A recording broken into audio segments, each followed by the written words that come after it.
단전이라는 그 자체가 체험 신앙을, 기독교는 체험 신앙을 입증하는, 증거하는 시간입니다. 여러분도 다 그런 있을 거예요. 저는 그냥 시작을 하는 것뿐이고, 앞으로 여러분들도 준비하셔서 여러분들의 그 귀한 단전을 교환할 필요가 있다고 생각합니다. 사실 하나님 말씀을 목사님께서 듣는 것도 중요하지만 그것을 잘 듣고 우리가 삶에서 체험한 것들을 서로 나누는 게 믿음이 자라는 데 저는 크게 도움이 된다고 생각합니다.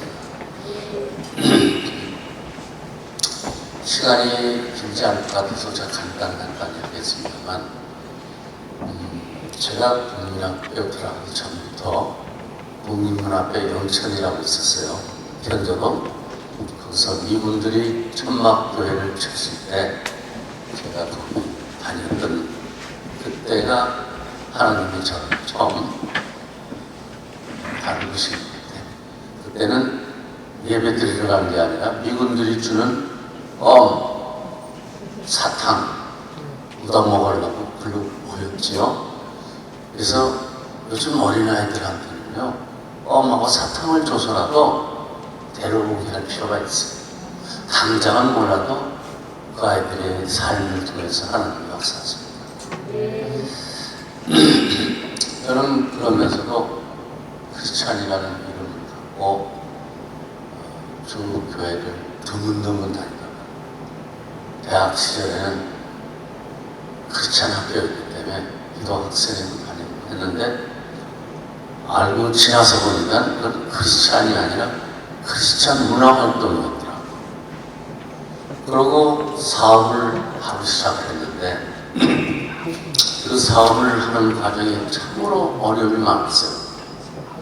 그때 교회를 제대로 못 다니다가 갈라다가도 말았고, 이유가 뭐냐면 직원들보다는 대표가 더 열심히 준비하고 그러고서 그 직원들을 관리를 해야지 똑같이 일하고 하면 좀 문제가 있는 것 같다 해서 주일날도 회사에서 열심히 일을 했습니다. 그리고 솔직히 말씀드려서 몇 년 동안을 잠을 안 자고 2시간 기도를 했어요. 파울링이 좀 심하네요. 좀 낮춰주시면 좋겠어요. 그러다가 사업을 본격적으로 이제 계속 어려움이 충족되고 좀 이제 포기만 안 했지 계속 망하는 거 연습이 있어요. 그것이 한 10년 이상 됐었습니다.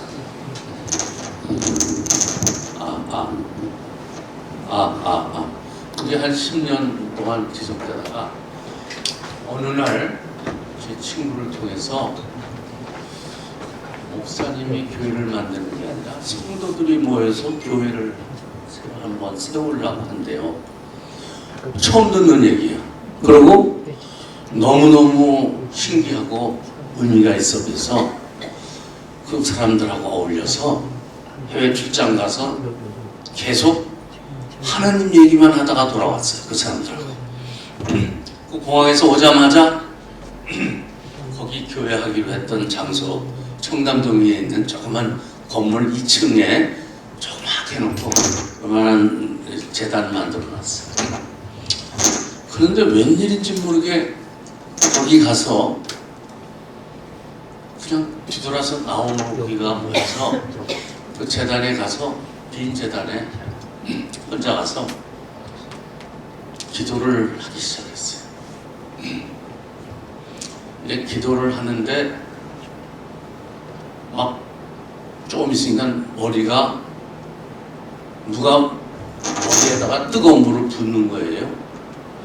그래서 저는 이 조그만 교회에 장난꾸러기가 있는 줄 알았어요. 그래서 뜨거운 물을 붓는데 계속 붓는 겁니다. 난 기도 끝나면 뭐 자식 혼 좀 내줘야겠다, 그런 생각을 했는데 놀라운 일이 또 일어납니다. 물은 그렇게 붓는데 물이 안 떨어져. 무릎 꿇고 기도를 하는데 알고 보니까 누가 물을 붓는 게 아니라 하나님께서 성령으로 저를 부어주신 거예요. 수십 년간 교회를 드문드문 다니다가 성도들이 교회를 만드는데 제가 창립 멤버가 됐습니다. 하나님이 기뻐하시는 거예요. 지나서 보니까 그때부터 하나님이 저를 깊이 관장을 하셨어요. 그래서 방법이 뭐가 있을까 해서 그 조그만 교회인데도 제가 교회 옆으로 이사를 했습니다. 제일 교회에서 먼 데 사는 사람이었거든요. 그래서 교회랑 가장 가까운 데를 찾아서 그 교회 옆에 주택을 하나 마련했는데 나중에 보니까 그게 큰 돈이 됐어요. 청담동이 얼마나 비싸요. 그러고서 그 경험이 있은 다음에 이렇게 최근 교회 기억이 나는 게 있어. 그 교회 이름이 횃불교회거든요. 근데 어느 날 조그만 교회인데 바람이 세게 부니까 간판 하나가 떨어졌는데 획자가 떨어졌어. 그러니까 교회가 아니라 불교회가 됐어. 우리 성도들 같이 경험했습니다. 그때 제가 교회를 제대로 마련을 해야겠구나. 그래서 없는 돈에 우리 성도들끼리 상의를 해서 조그만 교회를 사서 건축 헌금 해가지고 하고, 그 다음에 너무 죽어서 진입로 없어서 진입로도 사고, 진입로가 또 있다 하더라도 평수가 너무 적어서 또 하고, 4번의 건축 헌금을 통해서 한 6년 걸렸죠. 하도 빗물이 새서 건축까지 하게 됐어요. 근데 돈이 없잖아. 그래서 우리 성도들끼리 으쌰으쌰 하면서 기도를 많이 했어요. 그 다음에 교회 건축을 잘하는 목사님들 모셔다가 그 사람들은 어떻게 해서 교회를 짓게 됐는지 부흥회도 열고 막 그랬는데, 그때 또 놀라운 일이 있었습니다. 아침 새벽교회 기도를 나가야 되는데 아침에 일어날 때마다 일어나기 전에 꿈을 꿔요. 꿈을 꿨는데 무슨 꿈을 꿨냐면, 제가 친구들하고 같이 교회 건축하기로 한 그 동네 어린아이로 돌아가서 그 돌을 앞에서 같이 돌로 던지고 발로 차고 놀고 했는데, 친구들이 여기저기 다 놀았는데 어느 날 제가 돌을 하나 딱 집었어요. 건축 현장 앞에서. 꿈이에요. 그런데 그 돌에 예수님의 상이 선명하게 돌에 새겨져 있었어요. 선명하게. 꿈에도 꿈이었지만 가슴이 설렁거릴 정도로. 그래서 이 돌을 가지고 꿈이지만 친구들한테 너무 놀래서 야야야 이거 보자, 이거 봐라, 이거 봐라 막 하고 다녔는데 같이 놀던 애들이 또 다 도망가. 그래서 그때는 사실 건축을 위해서 헌금을 모을 때인데 정작 헌금하려니까 다 없어진 것 같은 느낌이 그때 그랬는데, 실망하고 다시 돌아와서 그 돌을 집었습니다. 그리고 그 돌을 다시 가서 확인하려고. 그런데 예수님의 상이 더 선명하게 새겨져 있어요. 근데 놀라운 일은 예수님의 상이 살아있는 모습으로 저를 보시면서 눈을 감았다, 꼭 감았다 뜻입니다. 꿈에서도 소스라쳤어요. 저는 그 꿈을 꾸고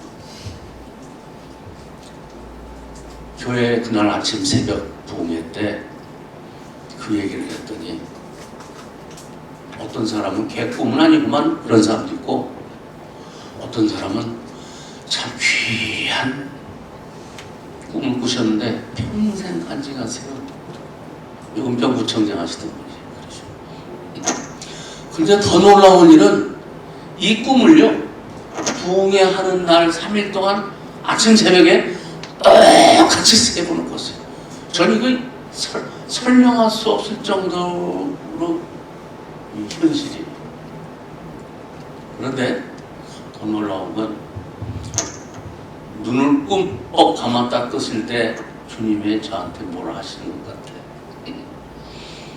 예, 내가 너 하고 있는 거 알고 있어. 내가 널 보고 있어. 나중에는 내가 너와 항상 함께하리라. 그게 평생 저희 삶에 큰 영향을 미쳤습니다. 어려운 일을 당할 때 지나서 보니까 어려운 일이 아니더라고. 고생을 사서 시키는 것이 없더라고. 그 고생이 경험을 그거 배우지 못할 걸 배우고 지혜를 갖게 했거든요. 고생 나만큼 한 사람 없을 정도로 고생 많이 했어요. 그런데 지나서 보면 고생을 이기고 나면 불평불만하고 이긴 사람은 상이 없어. 암보다 무서운 게 불평불만이죠. 감사하지 않는 거. 근데 진짜 축복 중에 축복이 어려운 일을 하나님을 믿고 하나님을 의지하고 하나님이 함께 하신다는 것을 확신하면서 이기는 사람은요, 하나님이 복을 주시더라고요. 이건 오늘 간증의 핵심 중에 핵심. 기독교는 체험의 종류, 신앙입니다.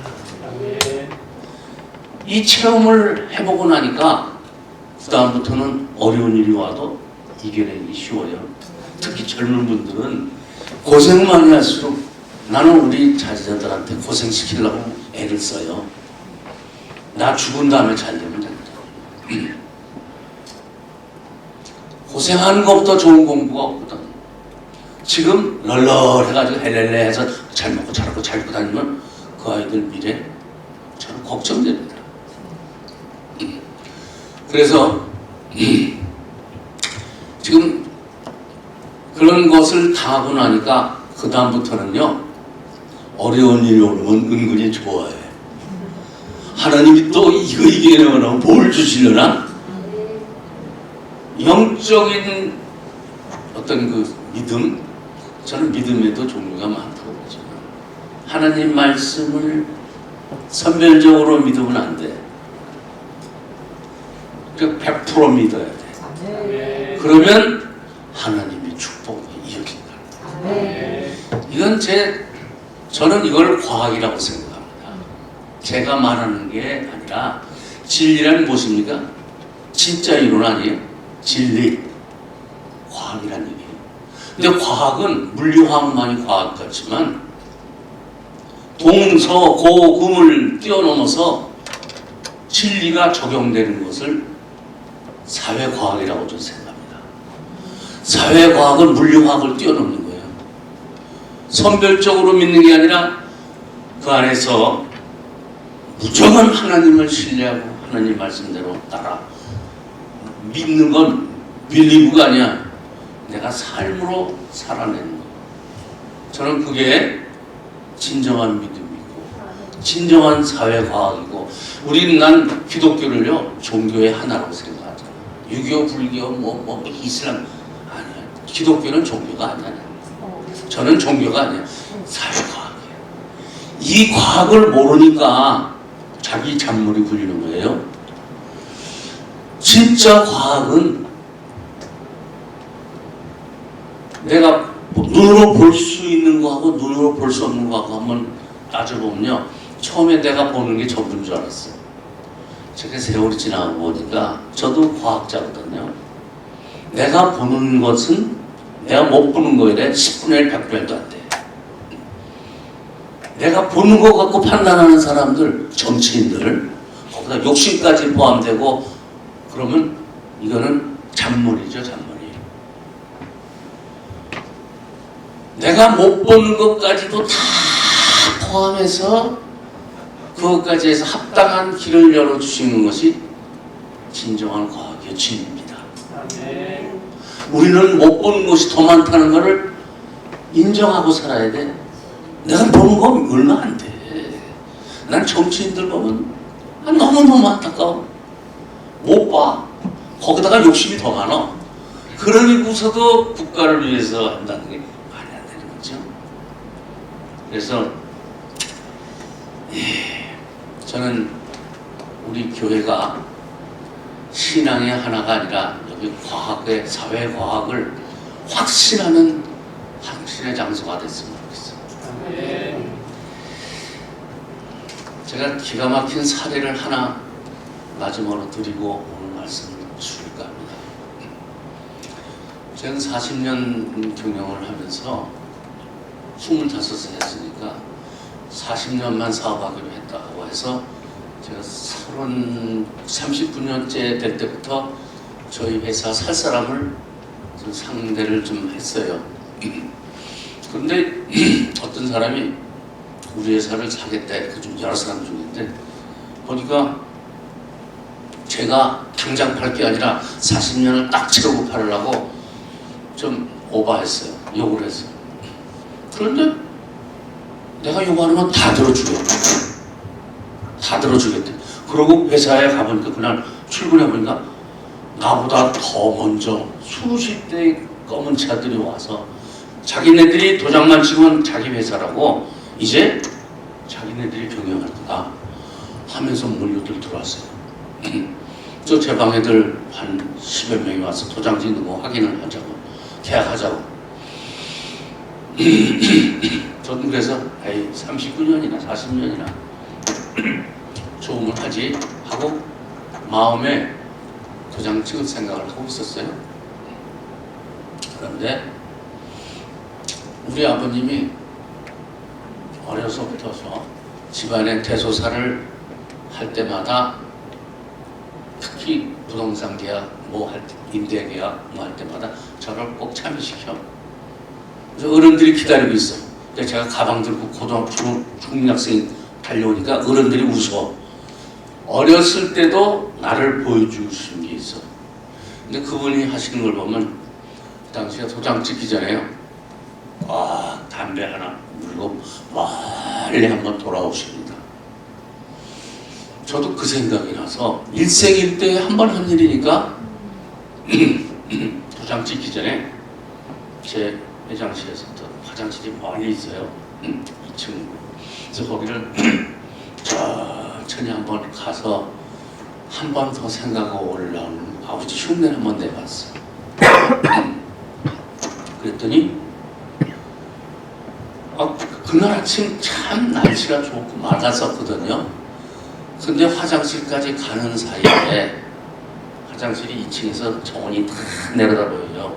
그런데 갑자기 하늘이 껌껌해지고 우르릉 꽝꽝하고 빗방울이 창문을 때리는 소리가 나고 청동 번개가 막 쏟아져. 한 세상에 그런 거는 내 평생 살면서 본 적이 없어. 그렇게 짧은 시간에. 우리 집사람도 그날 기도했다고 그래. 그랬는데 그것 때문이지. 어쨌든 너무너무 놀래가지고 제가 다시 계약자들이 기다리고 있는 제 방에 가서 도장을 찍으려다가 자, 미안하지만 한 며칠만 좀 기다려주시면 되겠습니다. 왜 그러냐? 그래서 제가 하나님 믿는 사람인데 하늘에서 천둥번개가 저렇게 벼락치는 거 보셨습니까? 그래서 저도 한 번쯤은 하나님이 사인을 주신 것 같아서 생각을 더 해봐야겠습니다. 그랬더니 저한테 주는 조건 다 좋은데도 이 자리에서 도장 안 찍으면 자기네도 안 하겠대. 그래서 저는 욕심으로 한 게 아니기 때문에 그러십시다. 그러고 다 끝났어. 막 불평불만 한다고 탁탁 빠져들어갔어. 그런데 그 다음날 법원에서 연락이 왔습니다. 제 주식 계좌가 동기화되어 있었어. 왜냐하면 이 사람들이 계약금만 아니라 중도금도 주는 조건을 줬어. 얼마나 좋으냐. 중도금까지 주겠대. 그러니까 계약금의 전체 금액의 30%를 주는 거예요. 그러면 계약금 외에 중도금을 갔기 때문에 해약을 못하게 됐더만. 그 다음에 또 하나는 조건이 있어요. 이게 상장회사이기 때문에 계약했다는 소문이 나면 주식가가 3배, 4배 뛴다 이거야. 그럴 수도 있겠다. 그러니까 뭐 이 사람도 요건상이 계약금하고 중도금 나간 것까지는 주식을 전해주는 조건이야. 그럽시다. 내가 그러지 않은 나쁜 놈만 아니면 해줘야지. 그랬는데 만약에 그걸 이행하지 않으면 3배의 위약금을 내는 조건이 돼 있어요. 그것도 뭐 내가 줄 거 해주면 되는 거니까. 알고 보니까 제 계좌를 동결시켜놓고 그렇게 무서운 조항을 집어넣고 계약금 30% 줬으면 이제 그걸 끝이야. 회사 다 집어가려고 그랬었어. 그런데 하나님께서 천둥번개 비바람 창문을 막 때려가지고 그걸 중지시킨 거예요. 저는 이 체험을 통해서요, 앞으로 무슨 일이 있어도 하나님이 천둥번개와 비바람과 낙뢰까지 동원해서 저를 간섭하셨는데 뭐 이런 거 잘한 거? 주 하나님이 항상 나의 함께 하심을 믿지 않을 이유가 없는 거예요. 네. 나는 믿음이라는 게 여러 가지 형태가 있지만 100% 믿지 않으면 믿음이 아니야. 그리고 100%안 믿고 선별적인 믿음은 하나님이 역사하지 않으셔. 그래서 저는 그 뒤로 회사에서도 그랬어요. 우리 회사는 담임 목사님이 계셨어요. 사목이 계셨어요. 그리고 지금 우리 자녀들 하고 있는 사업장도 일터에서 꼭 예배를 드려요. 그 이유는 뭐냐? 그 회사의 회장님이 누구냐? 하나님이다. 하나님한테 결제받고 일하라. 중요한 일을 할 때 내가 사소한 일을 할 때 기도는 꼭 기도하는 장소에서만 하는 게 아니라 운전을 하고 가다가 뭐 이런저런 아이디어 있으면 하나님한테 전화로 결제해야 돼. 난 천국 전화기 하나 개발했으면 좋겠어. 하나님한테 여쭤보는, 응? 앞으로는 인공지능 하나님이 나올지도 몰라. 그래서 하나님한테 결제받고 하나님이 오케이 하면 오늘 제목이 뭐? 축복? 나를 축복하시는 하나님. 근데 여러분들 축복은 참 새해가 되면 여러분들 다들 인사로 새해 복 많이 받으세요 그러죠? 알아서 받으라 이거야. 지가 만들어주는 게 아니야. 복은 복 받을 짓을 해야 돼요. 진짜 이거 무서운 얘기지만 사실이에요. 그럼 복 받을 짓 중에 가장 우스름이 뭡니까? 하나님한테 효도하는 거 이전에 부모한테 효도하는 거. 부모한테 효도하는 사람은 하나님한테 효도 안 해요. 부모님한테 효도하는 것보다 더 큰 게 하나님한테 효도하는 거예요. 우리가 부모님이 안 계셔서 아이 난 효도하기 늦었어. 아이 그게 아니야. 효도는요 부모님이 안 계셔도 부모님이 기뻐하시는 일을 하면 그게 효도야. 그런 사람이 하나님을 기쁘게 할 수 있는 거예요. 그게 효도야. 그게 복 받을 짓이야. 저는 오늘 말씀을 종결할까 합니다. 하나님이 저에게 주신 여러 가지 간증거리가 많지만 그 중에서도 큰 거 3가지. 저를 보시고 눈을 꼭 감았다 뜻이요. 그리고 하나님한테 하나님을 기쁘게 하는 일, 그거 찾으러 다니는 게 교회예요. 여러분 진짜 좋은 교회가 무슨 교회인지 알아요? 찬양 잘하는 교회? 점심밥 맛있는 교회? 성도들 가까운 교회? 친구들? 그거 아니에요. 하나님을 기쁘게 하는 일을 많이 하는 교회. 그게 복받은 짓을 하는 거예요. 잘 의리의리한 교회에 갔다가 해놓고 거기 가서 찬양 좋고 음악 좋고 뭐 하다가 그거잖아. 아니야 그거 아니야. 하나님은 큰 크든 작든 하나님을 기쁘게 하는 교회. 그게 우리 서울 주선한 교회는 그런 교회로 지금 점점 발전하고 있습니다. 난 그렇게 기도하고 있어요. 자, 여러분들도 앞으로 이 땅에 사시면서 복 받을 일 좀 많이 하시고, 그리고 좋은 간증거리 있으면 서로 좀 나눠주셔서, 기독교가 그냥 믿음이 아니라 체험의 종교이기 때문에 체험한 사례를 서로 교환하는, 점심 때 그거 했으면 좋겠어요. 점심 먹으면서. 이걸로 마치겠습니다. 감사합니다.